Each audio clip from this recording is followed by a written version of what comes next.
Hi friends, welcome back to Shri Mahalakshmi ముంబుడ్స్ అండి. ఈరోజు నేను చూపించబోయే వీడియో ఏంటిదంటే ఆనపకాయ శనగపప్పు కర్రీ అండి. ఫస్ట్ ఇది ఆనపకాయను పొట్టు తీసి పీసెస్ కట్ చేసుకోవాలండి. కుక్కర్ వేయండి, స్టవ్ ముట్టించి కుక్కర్ పెట్టి ఆయిల్ వేసినండి. ఫస్ట్ శనగపప్పు వేసుకోవాలండి.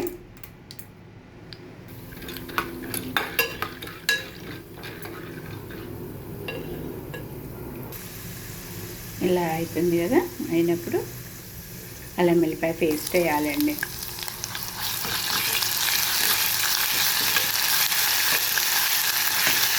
కొంచెం పసుపు వేసుకోవాలండి.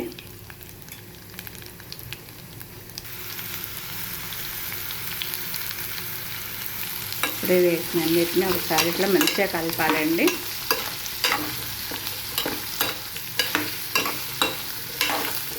అల్లం వెల్లిపాయ పేస్ట్ వేసి కొంచెంసేపు ఉంచినాక పసుపు వేసి ఈ ముక్కలను మంచిగా ఇట్లా కలపాలండి.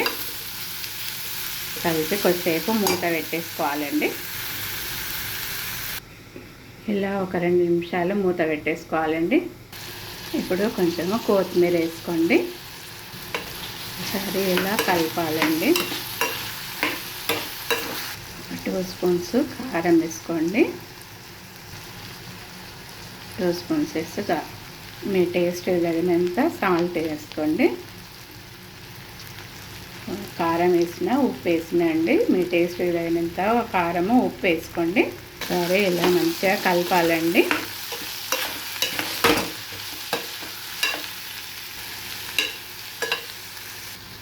టీ గ్లాస్లో కొంచెం అన్ని వాటర్ పోసుకోండి. ఒకసారి ఇలా కలపాలండి. కొంచెము ధనియాల పొడి వేసేసేయండి.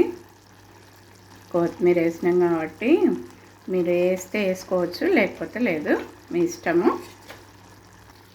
ఇలా ఒకసారి మంచిగా కలిపి కుక్కర్ మూత పెట్టేసేద్దామండి. ఇంకా ఇలా కుక్కర్ మూత పెట్టేసినాం కదా, ఒక 2 విజిల్ వస్తే చాలండి.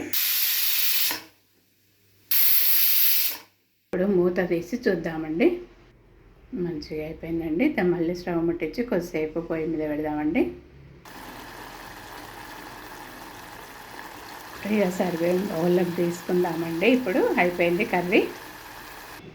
ఆనపకాయ శనగపప్పు కర్రీ రెడీ అయిపోయిందండి. నా వీడియో చూసి మీరు కూడా ఇలా చేసుకోండి. నా వీడియోకి ఒక లైక్ చేయండి, షేర్ చేయండి, సబ్స్క్రైబ్ చేయండి. బాయ్.